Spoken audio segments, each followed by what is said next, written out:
Hello everybody, I'm Raphael Perry and it's time for some more Tainted Grail. And here we are, starting an episode about to head out through the gates of the Horns of the South. It's just like old times. I believe in this episode we're going to head over to see Lady Alyssa and then hopefully try and fight the Wyrd Knight again, one more time. Don't know how we'll do, but I'm feeling we are almost capable of defeating him at this point.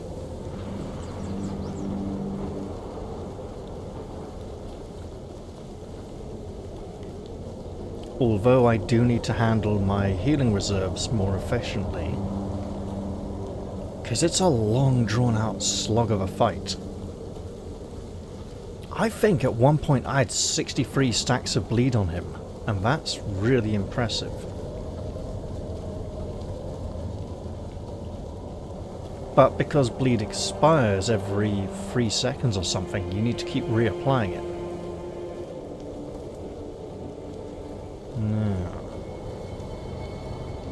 Let's try not to tangle with anything because we don't want to carry any extra burdens.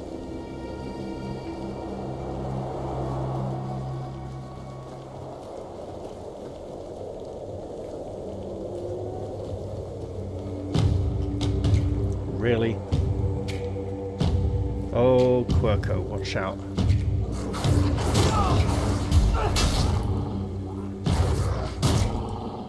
Yeah. Well, we'll take this lot then. Why not? Mind the bear. And we could always do with more healing potions. Let's pass the defrocked dead priest and the dead woman over here with the love letter that we took from her body. Actually, let's pick a few more of the herbs around here. Easy there, Quirko, making a little wow sound like some kind of monster. Easy, little podder. Also, how is the... Ooh, yeah, we don't have long, do we? Right. But I suppose what we could do is always run back to her ladyships and stay the night there if the journey becomes too dangerous. Speaking of danger, oh, for fuck's sake, I'm not going to answer that because I'm recording and it's the middle of the night. Right. Actually, I will, very briefly.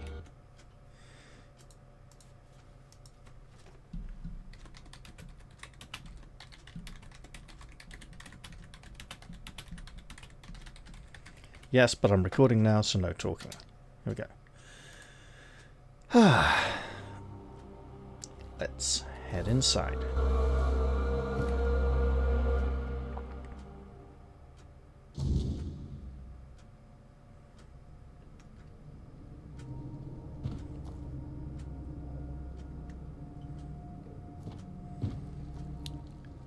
My love, I've been missing you. It's been far too long. There you are, my dear. I'm always glad to see you. Here, something to remember me by. Why, thank you. And I imagine that's also at a similar +4 quality. Yes. She is consistent in her crafting. So what we're going to do, obviously, is save the game here. We'll go interrupted. Because I blatantly was. There's one or two people who... It's not that they notice I'm recording, then they contact me. It's that they like to contact me at certain times, which tend to be you know, the times when they're around and notice that I'm online tend to be the times that I'm recording. due to time zone differences.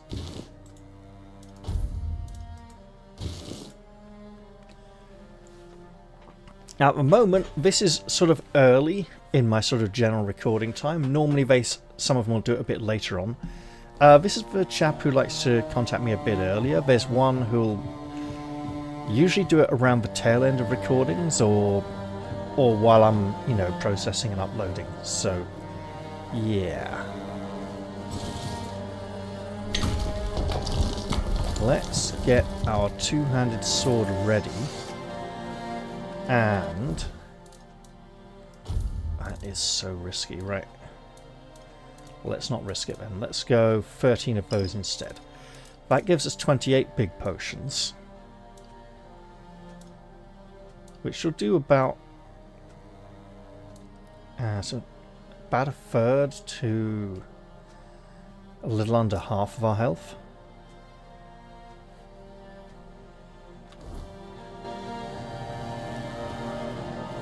I'm not sure if he'll come down on the beach, but that would be a good place to tackle him. It's nice, it's open, there's not a lot of tree stumps to get stuck on.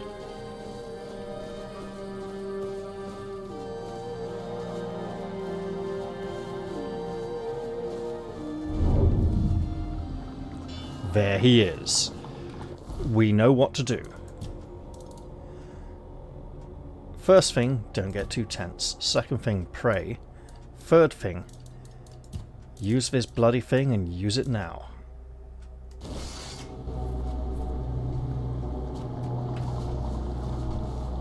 Come then.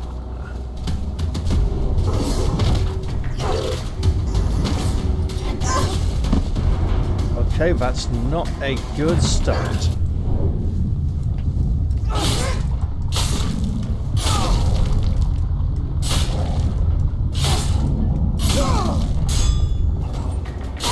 Fucking hell, did I carry that?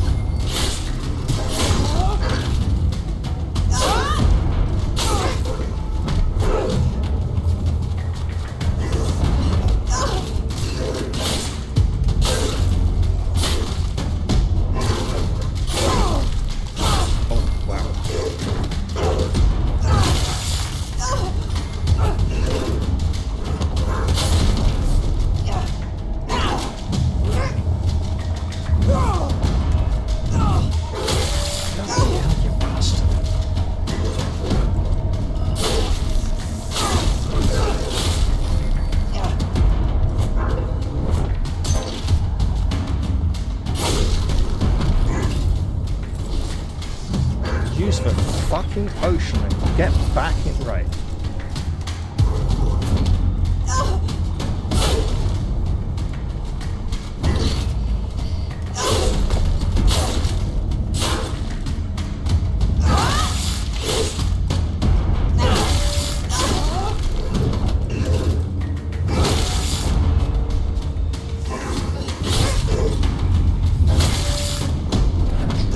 Potions. My god, that's a lot of potions used already.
Let's whack these on here as a backup.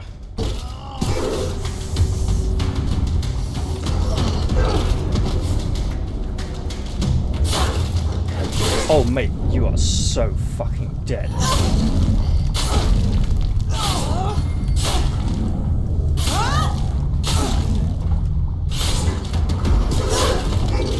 I mean, so am I, but hey.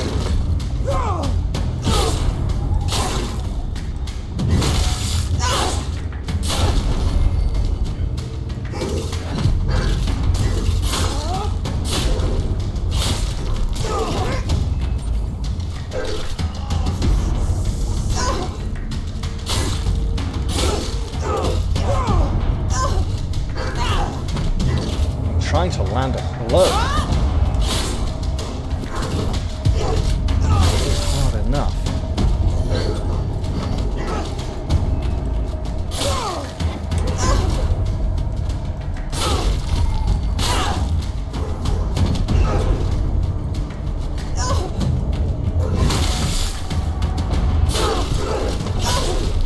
Okay, we'll just...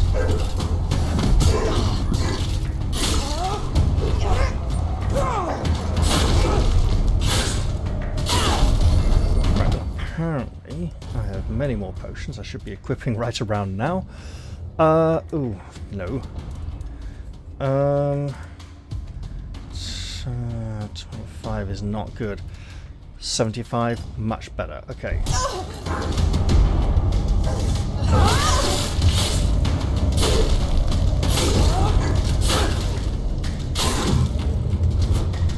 Oh, you yes.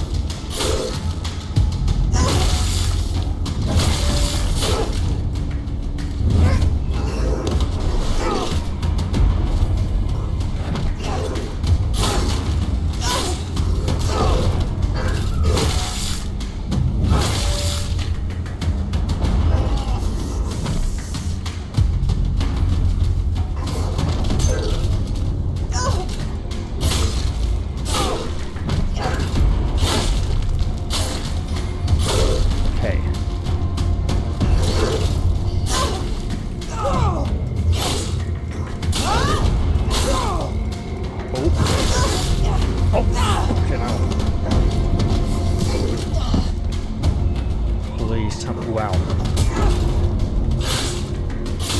That felt like he got me there.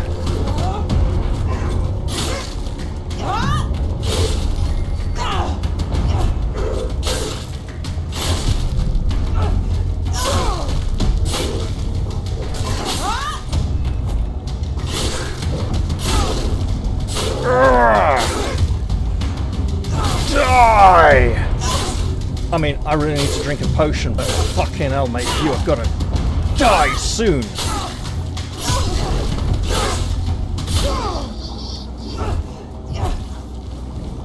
Oh, yes. Oh, fucking yes. Right. You know what we do now, after that? We get the fuck back inside her house and rest till morning. I mean, she's made it clear her house is our house. Let's just gather up these. Oh, fuck off, no. We're not fighting anything else.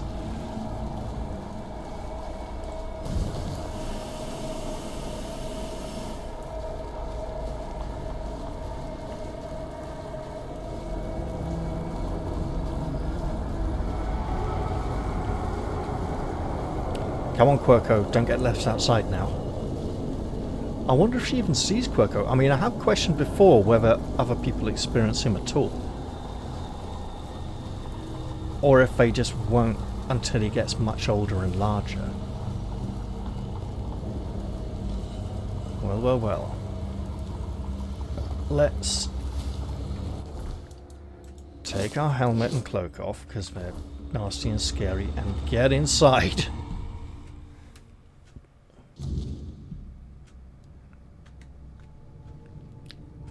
My lady, it's delightful to see you again. You probably have nothing to say at this point, but that's fine. Look, I'll do all the talking. I was just in a horrifically dangerous situation. I'll tell her about it.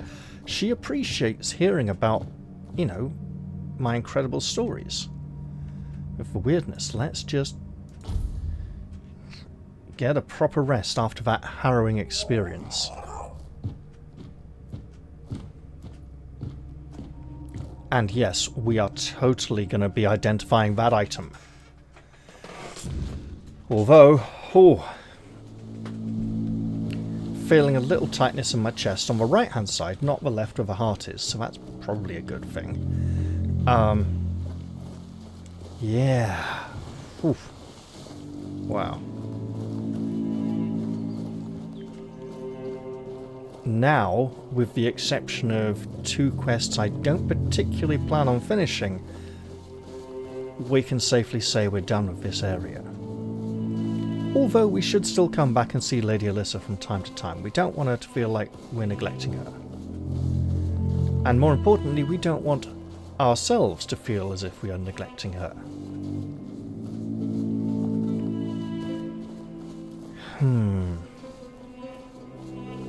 The knights are safe once again. Well, as safe as they once were.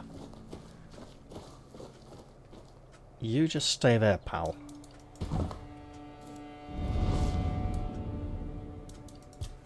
I'm going to identify an item. Quantity 11. What is it, a full equipment set? Or just a value? Well, let's see. Mead and a +6 broad axe. Great health potion +1 and perfect gladius +7. I mean, it's good gear so far, but it's very random. Sweet tooth, champion spear +6. Lots of weapons I'm seeing. Another... Oh, we're going to be overburdened, aren't we? Poison knights. Okay, yes, so it's mostly things we've seen so far. Red death sword +6. I'd better not ever equip that. Don't want to get red death. Defiler's Spark, now that's new. Creates an elemental explosion when you kill an enemy. Requires 10 spirituality. It's some sort of staff by the look of it. It says wand. It looks like it might be bigger than a wand. Right. Red Death Shield +7. And there are people with the Red Death. Gem of Carrying. Oh, perfect. Brain. Gem of Ice. Poison Knight's Greatsword +6. I mean, good plus values. And we are now very close to being overburdened. So, let's get a move on.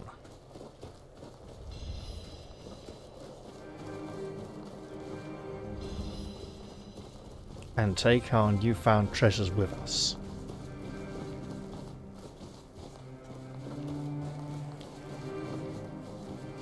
I should feel a great sense of accomplishment after defeating that... do I want to go this one? No, I want to take the next one, don't I? I know where I'm trying to go. I just want to confirm there is not an active portal there.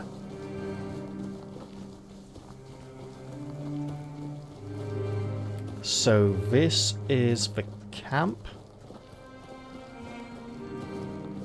Camp, yes. We don't want the camp. Now, what am I going to talk about while we wander off northwards? Well, now, I've been considering rereading the Earthsea trilogy recently.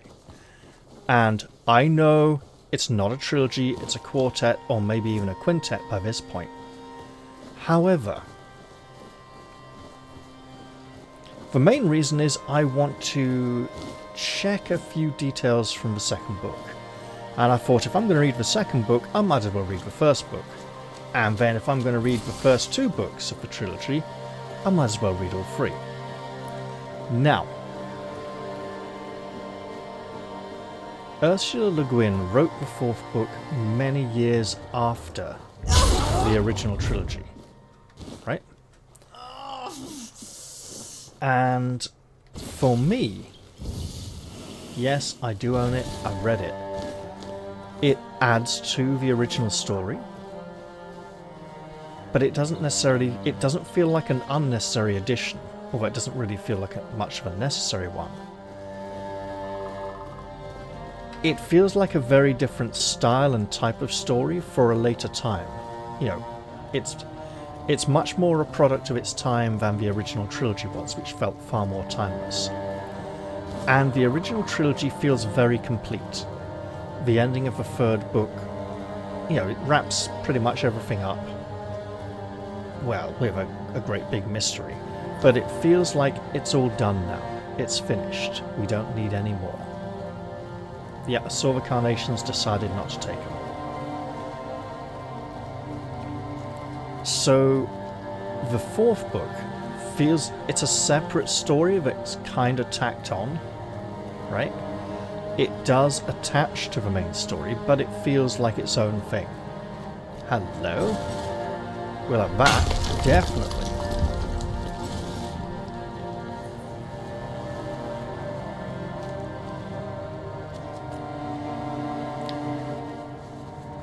The thing is, I've also been feeling an urge to reread the True Game trilogy recently.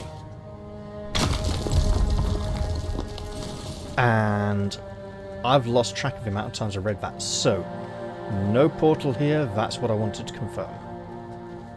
And we've read this already. Yes, Lady Nimue, of course. And with that, let's head off towards the gates leading north. I see the cobwebs. I'm not that desperate for them. I have many at this stage. We may need to fight a few wolves to get through the gate. And we are totally fine with that.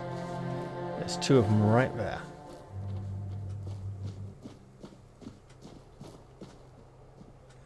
Let's see if I can circumvent those two, as there will be another 2 or 3 down by the gate itself. It does feel like a lot of work to go through just to check a character name and how it relates. You know, because book 4 is linked to book 2, right? I'm pretty sure Tehanu isn't the priestess from book 2, she's the child the priestess looks after. And in all honesty, book 4 feels like a bit of a character assassination of the main character from the original trilogy. It doesn't completely disrespect him, in the same way that the third Dragon Age novel completely disrespects Wynne from the original games and presents a completely unrecognisable character who has the same name, and that's about it, right? And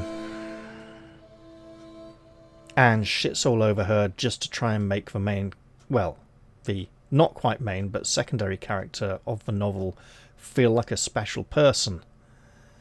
And they then shoehorned that character into the third computer game apparently, and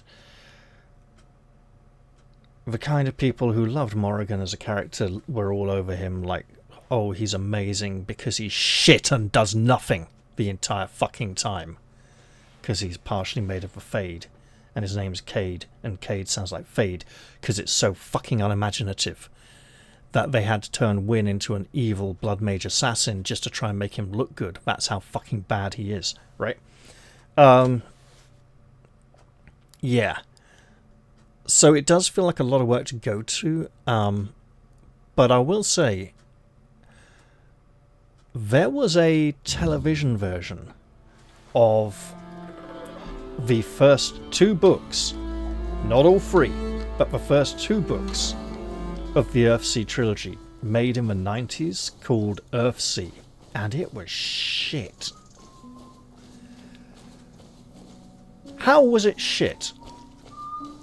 Every evil character, including ones the TV show had made blatantly evil, but also including the entire evil army of raiders who turn up to attack the island at the beginning of the book, were all left-handed. And they all had right-hand side hair partings. And all the good characters were right-handed and had left-hand side hair partings. or their hair was parted on the same side of their dominant hand. I can't remember, but it was so blatantly obvious and unimaginative, and you just looked at it and went, why? Look, Ursula Le Guin wrote The Left Hand of Darkness. Yeah, she likes left-handed people. What the fuck? You know. And I bet all those extras playing the evil army weren't actually left-handed, but they were all instructed to play the roles left-handed. Yeah. You can see how... And there was lots of... I mean, fucking hell. They turned the main character into a white guy and made him blonde. When originally he was supposed to look like a sort of Pacific Islander. Then again...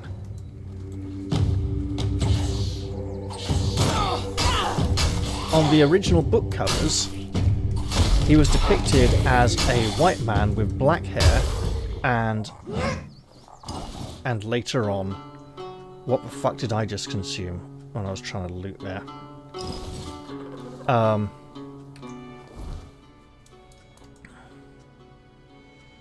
And later on, a grey hair and a grey beard. This is because Ged from the Earthsea trilogy suffers the same early writing fate as Gulliver Foyle from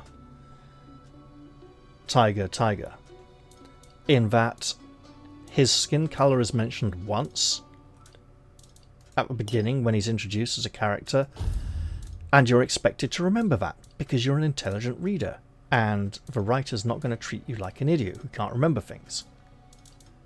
Which is good. However, due to the length of the stories, it is possible to forget a detail such as that. Whereas, if you look at some other,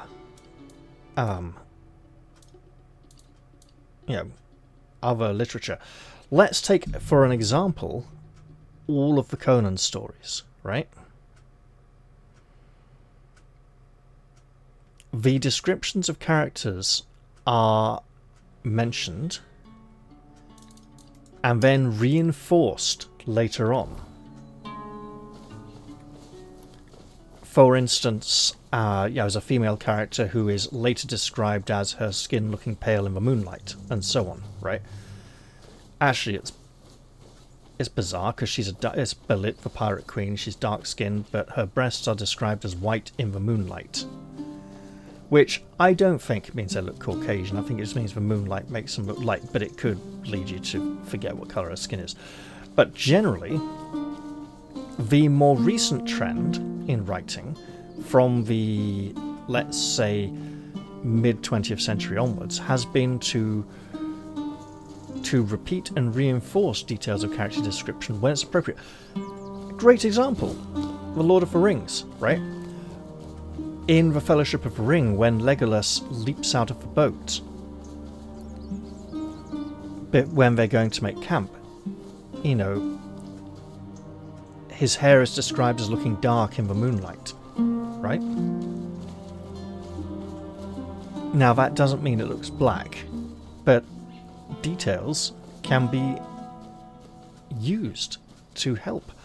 Whereas if a character is just described, you're like, oh, this is a Spanish character, okay, and then like 3 books later in the series you're expected to remember that. Now, one of the reasons why descriptions are so mentioned so frequently in the Conan stories is that they're all standalone short stories, and Conan is essentially introduced at the beginning of every story, and you're introduced to the character in case it's the first story you've ever read of him, right? But elements of the descriptions of other characters are repeated and reinforced as well, and it helps the reader form a stronger mental image. Whereas if you're just told in the first 2 or 3 pages of Tiger by Alfred Bester that Gulliver Foyle is a black man, and then it's never mentioned again for the entire novel, you can see why he's frequently artistically depicted by artists who hadn't necessarily read the whole book and had just been given some kind of brief as let's just say fairer skinned or being of varying skin tones. I don't need to go in here, do I? I wanted to brew some potions. I'm not sure I can do that in there.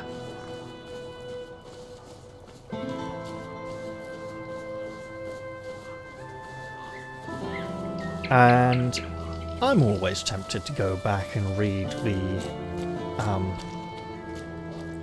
at some point, I might actually be tempted to see if I can get away with reading out about a little under half a chapter of near the beginning of the first book of the True Game trilogy.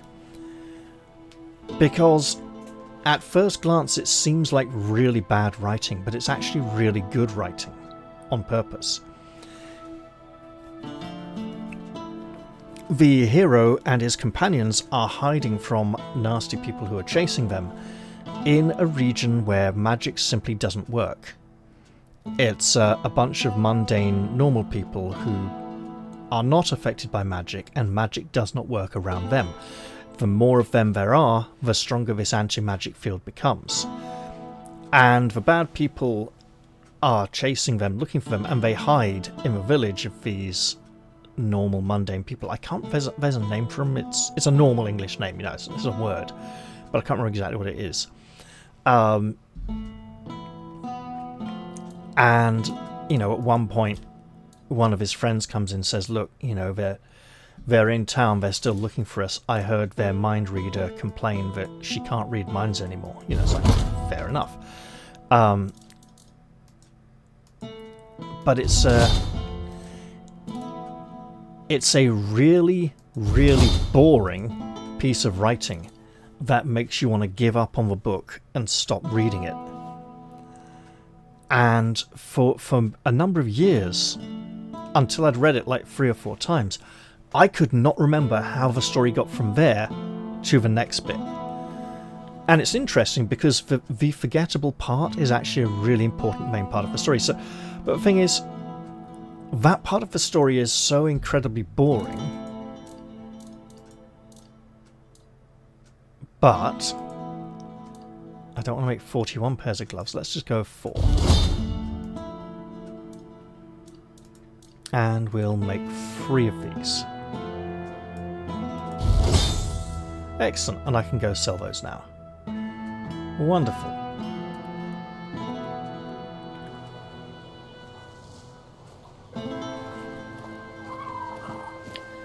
And it's so boring and uninspiring that it feels like really tedious writing. You think, oh my god, is it going to be this bad for the rest of the book?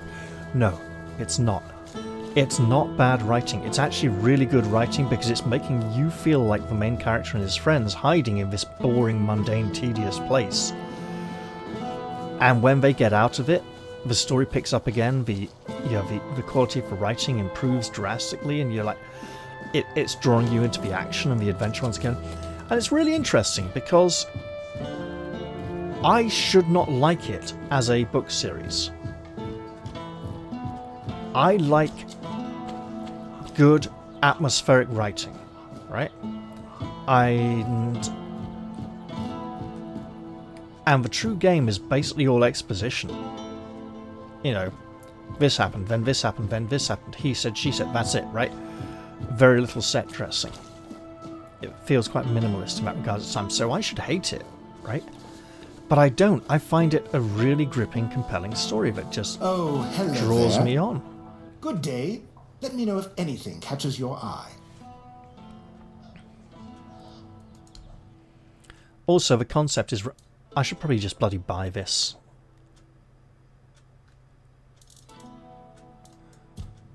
Wait. Right, no, okay, nothing too special. Right, okay. So, let's sell that. And then we're going to get a little crazy and innovative. Right. So that's good damage, but no special stats or anything.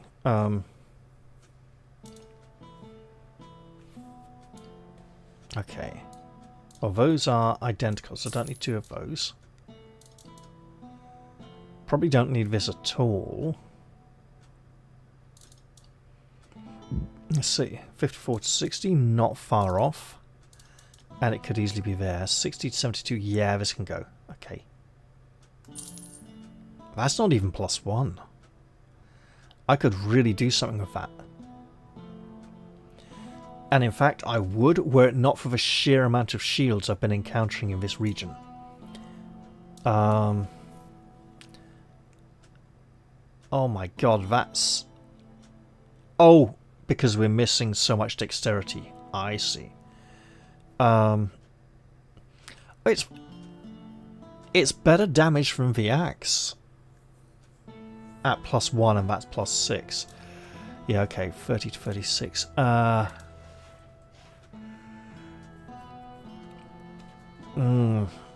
So at +6, it's slightly better than our old steel mace. Okay, 6, 6, 6. The number of the axes. That's really good impressive damage. Oh, improves... Whoa, whoa, whoa. That's actually worth hanging on to.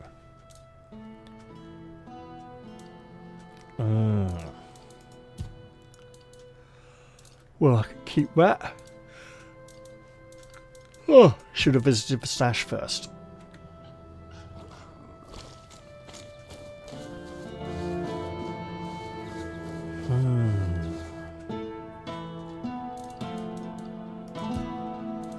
Okay, we're gonna pop this in there, without a doubt. This...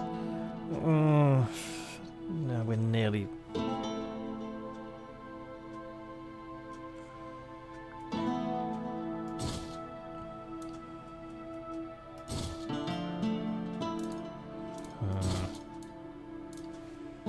It'd be interesting if the Red Death items we have placed in the inventory have actually infected other Red Death items. Highly unlikely, but interesting. Oh, yeah. Oh, I'm really sleepy tonight for some reason. It's quite bizarre. Okay, that axe is basically as good as our Ravencrest Executioner, but without these special qualities. So I think I'm just going to take it out and sell it. In the interest of lightening our stash load here quite significantly. Hold it. It's got a special after all. And a good interesting one too.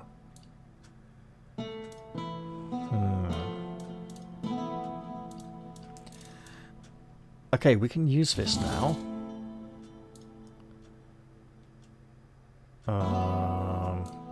Seeing what I'm seeing? Yep.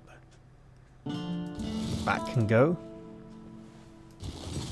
This can probably also go this. It's going to be a while till we get that dexterity, so let's hold on to it there. And this. Oh, now. I just want to say, weighs 100. If we had this. Weapons of Great Heft. Increases physical damage by 2% for each point of weapons. That would be a 400% damage boost. Right? So, we would be talking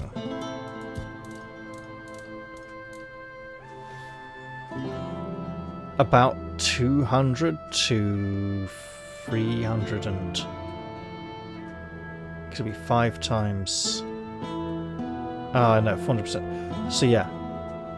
49. So it'd be like 245 to something over 300 damage. It would be pretty phenomenal.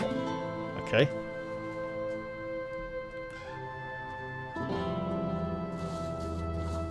And I'm sure some people have enjoyed that build. Nice to see you. Ah, a fine day for business. And perhaps for bargains, too. Let's really hope so. Now.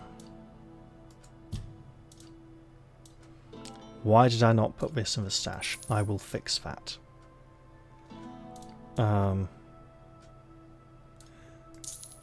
Okay.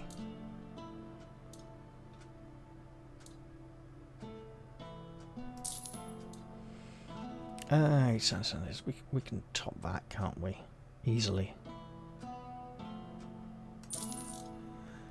I mean, we got one in there that goes over 100. Right. Oh, and I should have...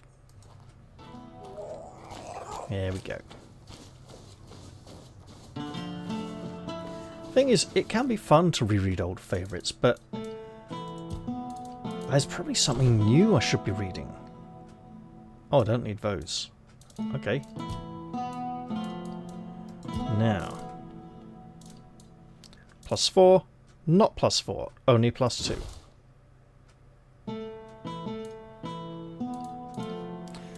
What else? Yeah. Yeah, over 100. Right. Ooh. Some of these could probably go soon, but we just got so much money we don't need to sell things. I need to stash this sword. There we go. Excellent. Let's take a quick look at the map and see what we got going on. That looks like a nightmare. Marigold shells ain't gonna happen anytime soon until we finally get some. Temptation, the chap won't talk to us. Form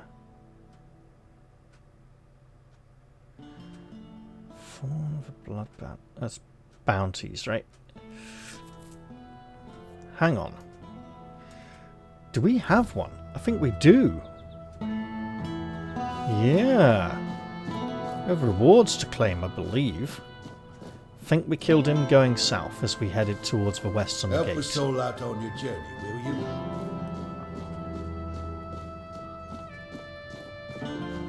Which would mean presumably we took care of some deserters along the way as well. Alright, it's been a few days, you know. Getting back on top of things. Asgal, sorry. Apparently I've taken care of a few deserters for you. Good. Keep it up. I have no respect for cowards. Well, about the bounties you posted. Yes? I want to claim the bounty on Thorn the Bloodbound. I recognize these remains. That's Thorn the Bloodbound. A complete madman. If you have his sword with you, be careful. It grants strength to the wielder, but at the cost of their blood. I have noticed. Stories that Thorn got it from a demon he made a pact with.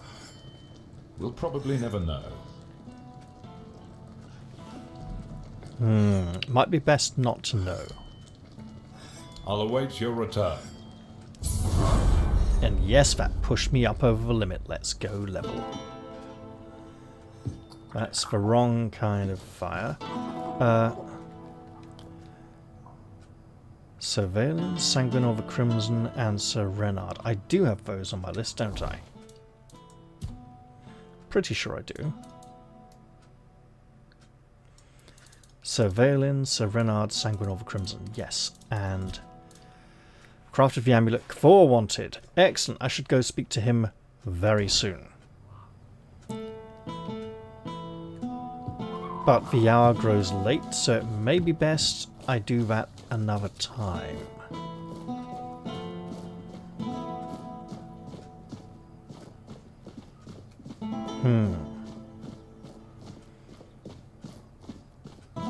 Just thinking what I might like to increase this level. Journey, will you?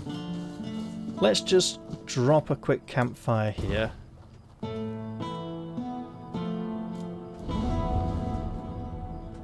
And level up. So what I want, first off, we do want strength and endurance. We want some more practicality. Need more dexterity and perception. So basically everything apart from spirituality at the moment. So what tickles my fancy? Godly physique would help because I am finding I could do with a higher damage output. yeah, I'm aware that I could also increase for individual weapon types in a more specialized manner.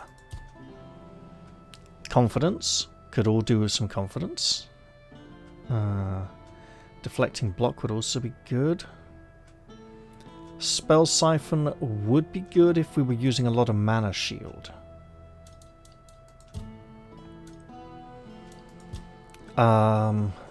Crafty would be nice, but only in that it would lead towards mobile blacksmith. Optimization methods, potions require 50% less alcohol. But the potions only require 1 alcohol, so that can only work if we're batch crafting, right? Maybe worth just dipping into here to get to Revengeful Restoration or Rejuvenation.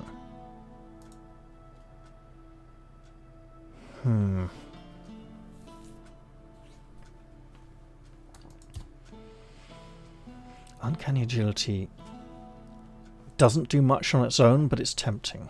Toughened by pain. We have been taking a lot of damage recently, especially against the Wyrd Knight. But because we've been going up against the Wyrd Knight recently... okay. 1, 2, 3, 4... 1, 2, 3, 4, 5. So, once I caught a fish alive, I could go in here for balance. Debilitating blows would be nice. You know what? Strikes of Luck is very tempting. Invigorating Dance. I mean... very, very tempting.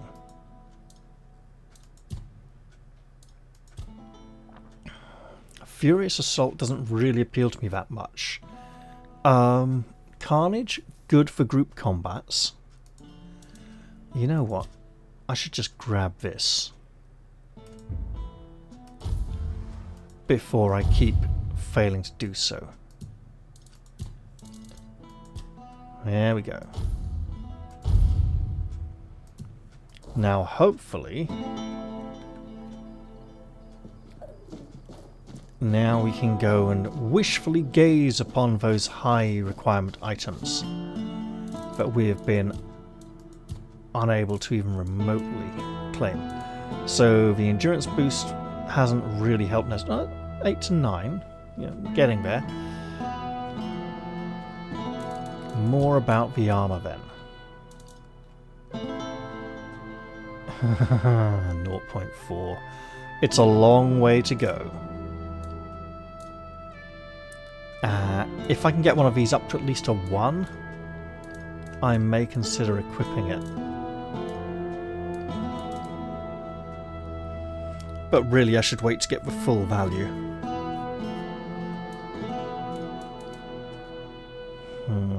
0.3. So our 0.8, is that for the body? Yes, it is. Probably just because it has the higher armor rating. 8 dexterity and 10 for the sword. That is painful. That's a very high investment for us currently. Alright. Let's go get some rest. I don't think we can brew potions in the alchemist's home, but is there something in the hospital? I'm not sure. Let's just go and get some rest. Spare food, a coin, anything else? Hold on, I'm looking at the clock thinking this has actually been a lot shorter than it feels. Presumably the battle against the Wyrd Knight did not drag on for quite as long as it felt at the time. It felt like it was easily 15 minutes to 35 minutes. Now, it was probably more like 7 or 8, but it was like camping. Very intense. Intense. Got it? Man, I came up with that one years ago and then someone else used it. I was like, okay, fine. Someone else obviously thought of a pun. It's not that hard.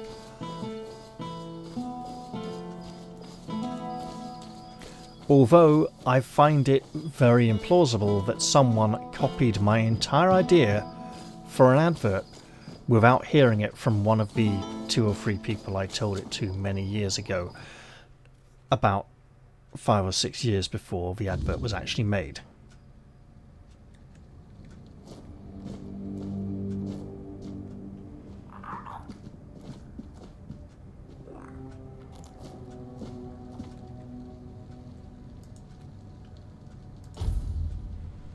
Let's go visit Kfor. That's something exciting to look forwards to, right?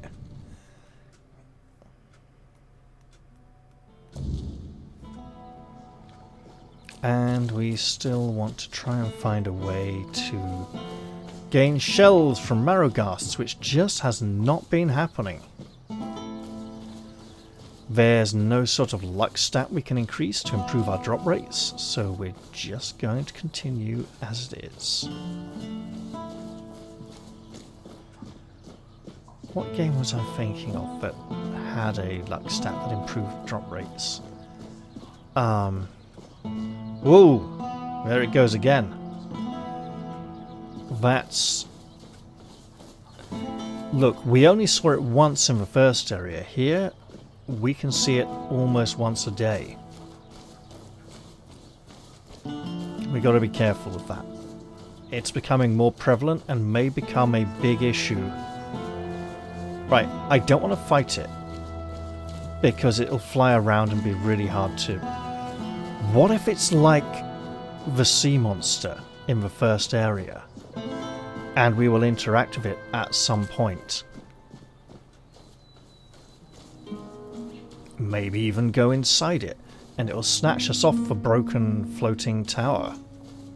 Now, I do know people have complained about that broken floating tower and said once they've gone up onto the top of it, somehow they have a very hard time getting back down again without dying.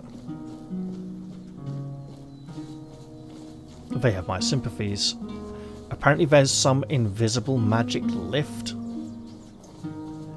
Like a sort of little eddy or whirlpool of air that lets you rise up and descend. But you have to kind of step off the edge to get onto it, to get back down again, and it's invisible and easy to miss. Or a lot smaller than you'd think. Anyway, let's... Hello? You there, evil cunt. I'll face every threat.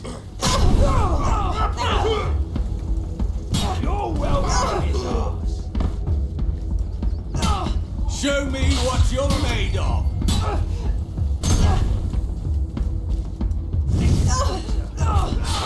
Fucking hell. Okay.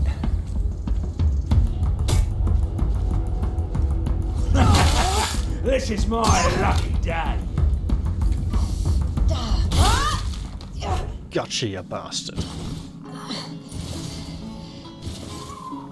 You and your evil friends will terrorize the countryside no more as I waste low-value healing potions to restore my health because I don't want to carry them any longer. Well, there's a bear that can waste a whole load of potions. Oh, and we're overburdened. Lovely. We might not make it back to safety by nightfall. You there, Bruin. Come on then. You're making it very difficult for me to get to that bridge without overcoming you, so guess what? Fuck it. We've got a bow.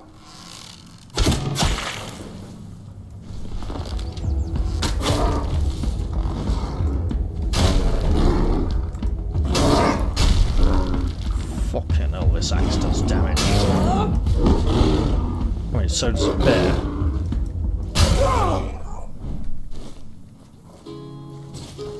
Wait, we have potion. Excellent.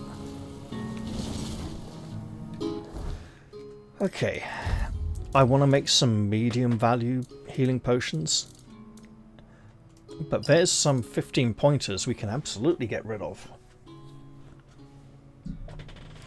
Oh shit, speaking of medium. Oh! Oh! Look at that. We're not in medium load anymore. Thank goodness. I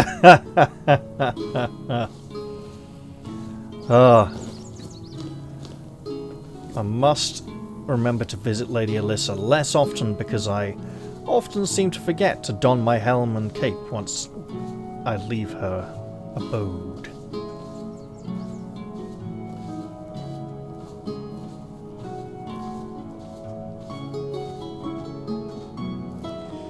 But it is nice to go back to the old little love nest once in a while. Not just keeping up appearances for appearances' sake. Also to see if there's any sort of development there at all. If my fidelity, my loyalty to her, will be appreciated or even rewarded in some way. Not necessarily by her, mind you. And here we approach the ominous-looking ruins where these Dalriata are waiting. I will not say lying in wait, that's not entirely what we're up to, but I could cook some food.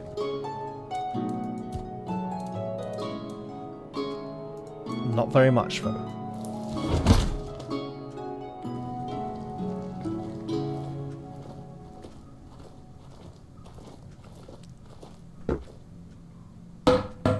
Don't mind me.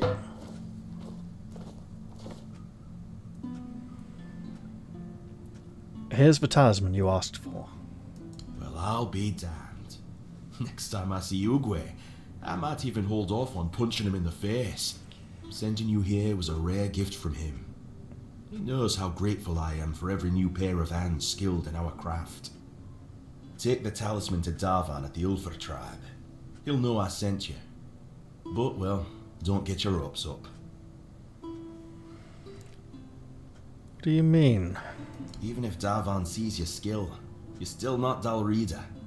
We've never taken an outsider, and I doubt that'll change anytime soon. But for what it's worth, I'd gladly call myself your brother. Though I don't know if there's anything you can do to make it true.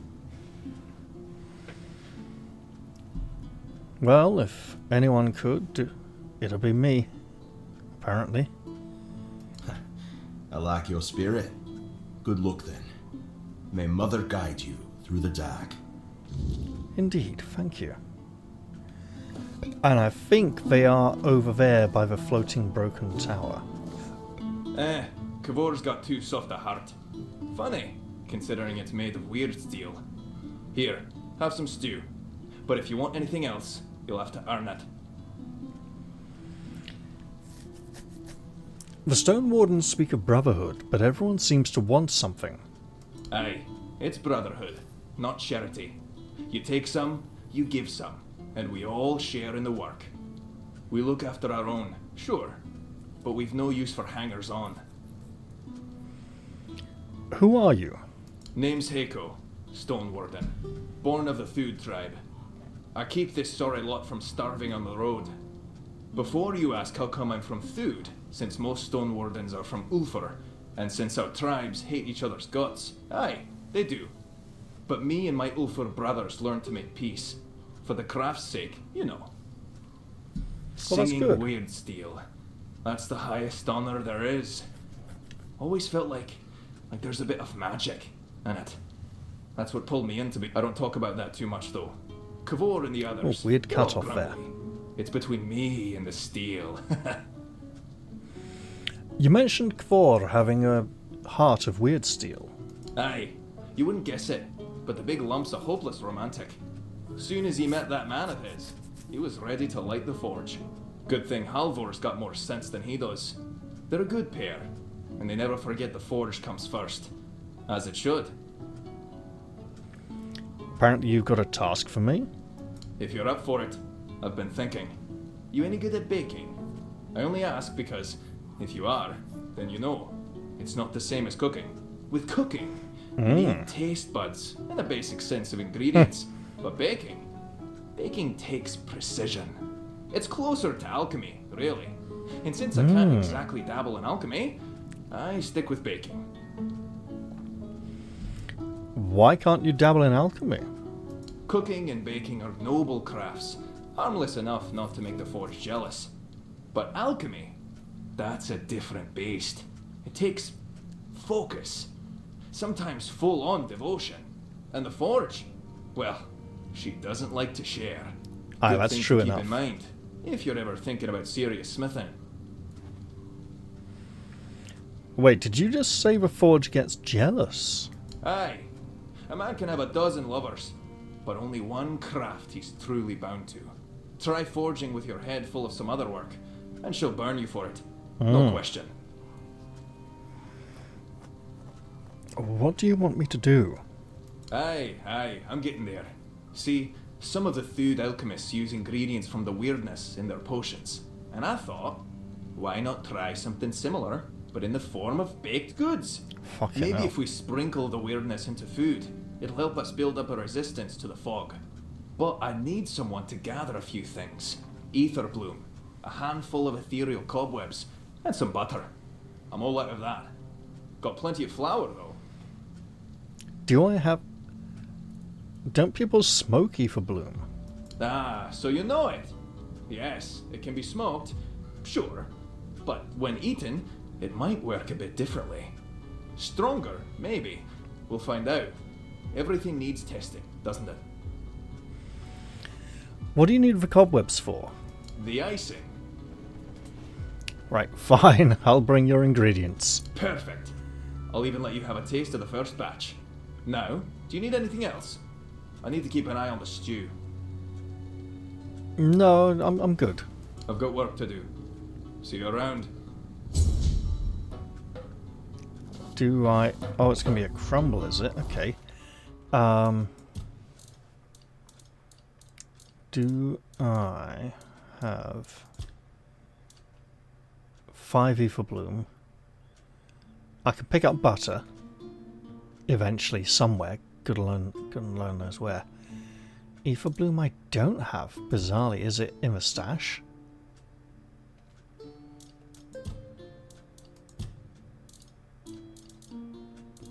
Could definitely go and part with these somewhere. I mean, they're good, but no qualities. Oh, speaking of qualities, I had another featherweight charm. I should not use that yet.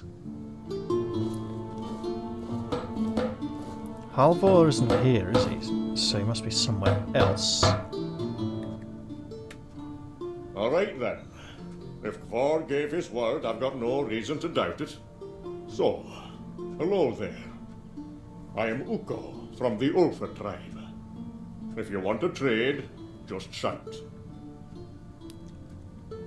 Are you part of the Stone Wardens too? We all belong to the Stone Warden Brotherhood here. Ugwe was with us once, but he left to join One Eye.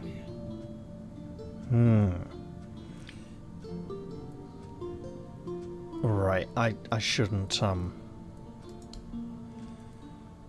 Do you know anything about that tower nearby? Old watchtower. Used to be empty. Then some right nasty bugger moved in. An ogre. Big. Loud. With teeth that can chew through stone. And I mean that literally. Saw him from a distance, munching on weird stone. Probably what made him howl and run about like that. If I were you, I'd keep well away. Thanks for the warning. No trouble. No point risking your ass for nothing. Best wait until he drops dead on his own.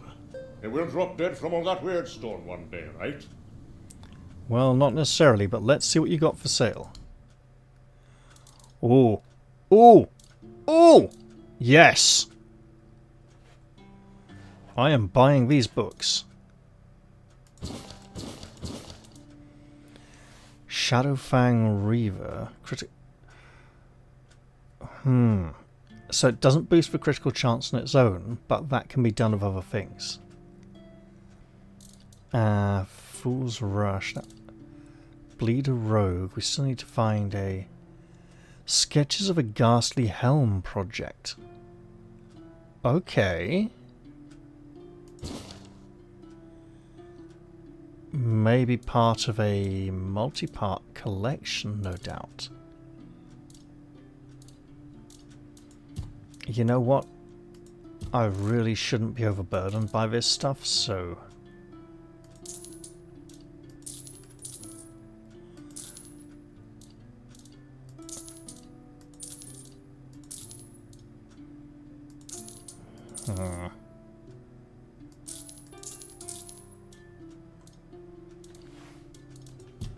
There we go.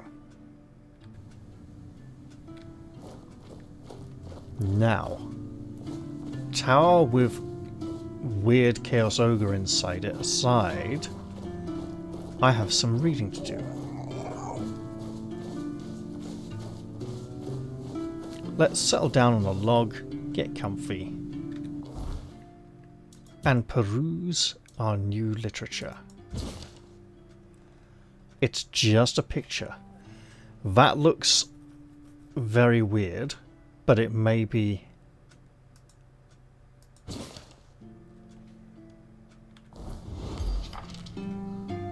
Okay, yeah.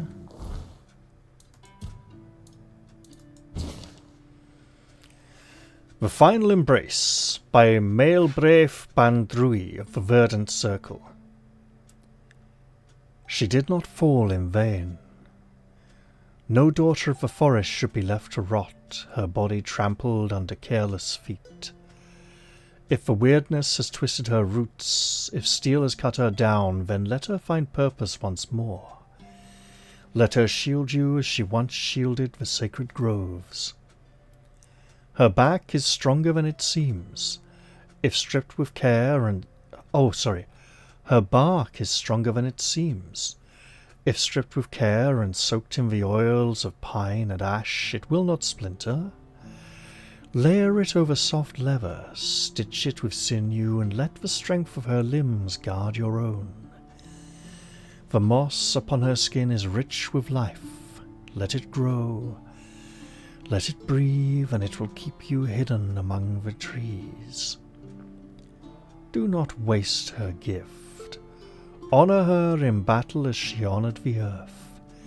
If you wear this armour, know that you carry a spirit who once stood against the storm.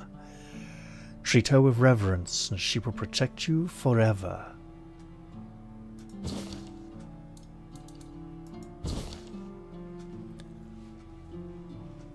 Ravenous Armour.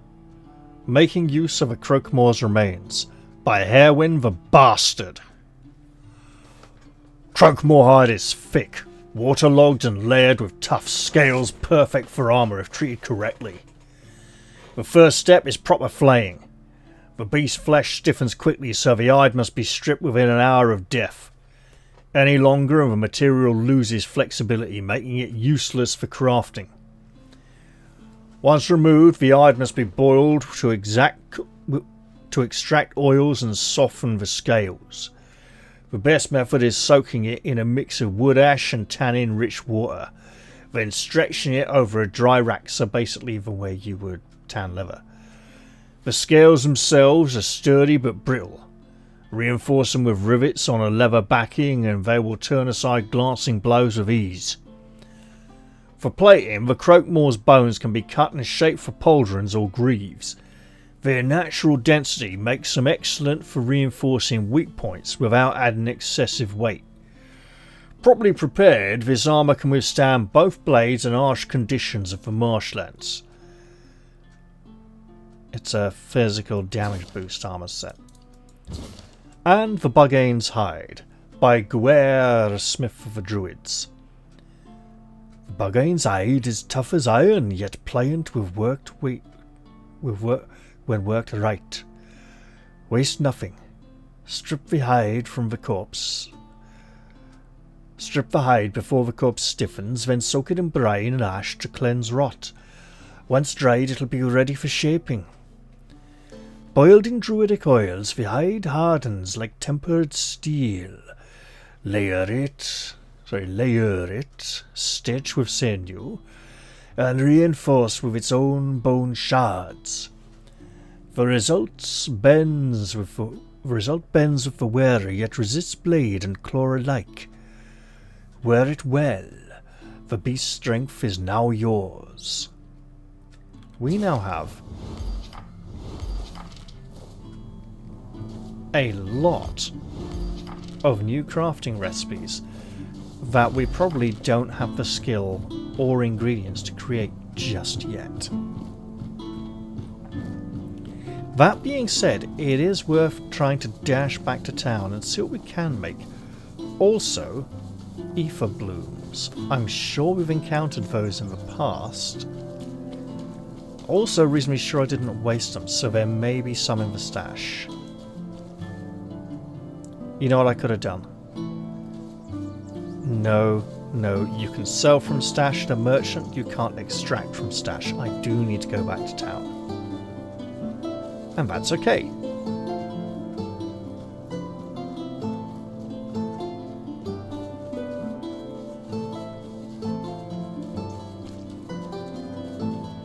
Still not entirely happy about the massive Red Death infection east of town. I'll need to look into... Well, I don't want to become reinfected, so I do want to be careful. But I feel I do have some investigation to Have some undergo. spare food or coin? Anything else?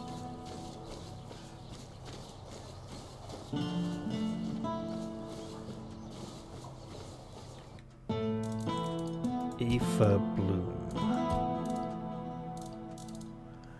What's it look like? I would imagine blue. And presumably from magic potions.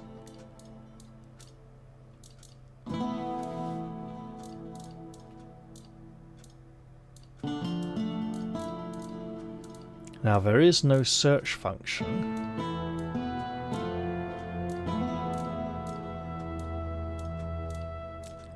So I am reduced to just looking through. Interesting.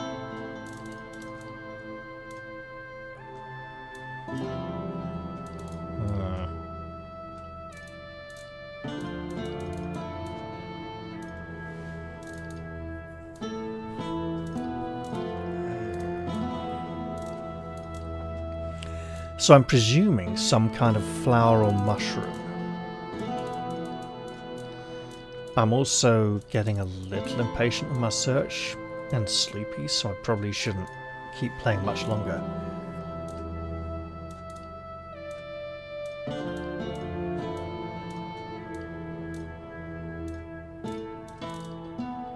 Ugh.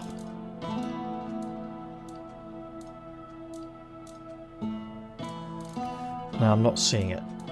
I may need to search more thoroughly. Why do I think I have encountered it before? Oh well.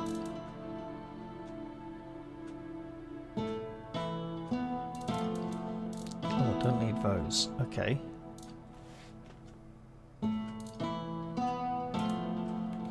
Let's go trade. Before I completely forget to do stuff. Nice to see you. You as well, there. my friend. Looking for something special today? You must have a lot of customers lining up and making you very rich to buy all the things I've been selling. Right.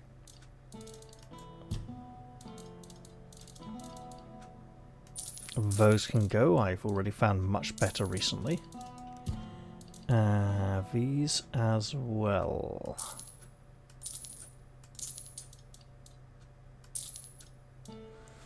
Right. Now. Still holding on to these, right? In case they are useful in some way.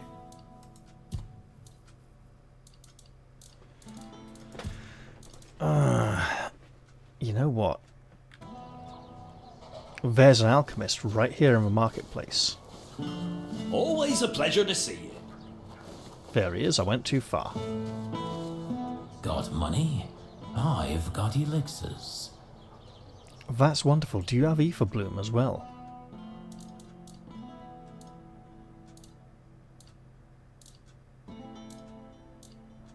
Because at least then I can see what it looks like.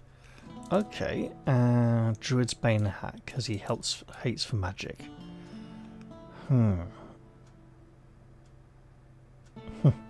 Receiving magical damage restores all of your optimal dashes, so you can charge up to them and batter them before they can cast anything else. Restores stamina. Mana shield. Ooh.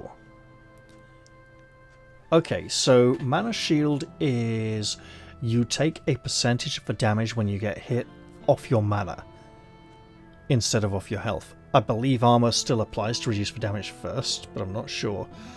Fully inhibits your mana regeneration, so you would need to use a lot of potions to keep it active.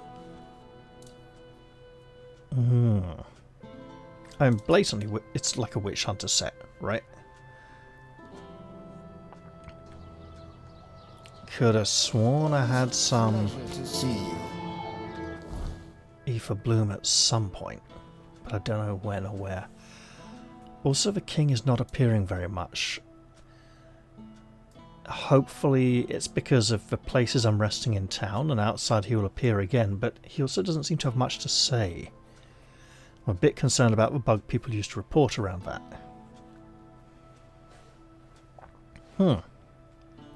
Well, I reckon I should be looking to end the episode here. I've done a decent amount. I have defeated the Wyrd Knight and should feel quite proud of my achievement. I think if it hadn't been such a struggle last episode, or if I'd done it last episode after a prolonged struggle, I would have felt great about it. Now I feel kind of not quite so good, because after the struggle and a break and coming back to it with maybe an extra level, it's like, oh, there we are. I knew I was close, and it was a close run thing, and I do need to find somewhere I can brew better potions. I'd also like to find the rest of this screaming armor set, see if maybe it can be persuaded to stop screaming.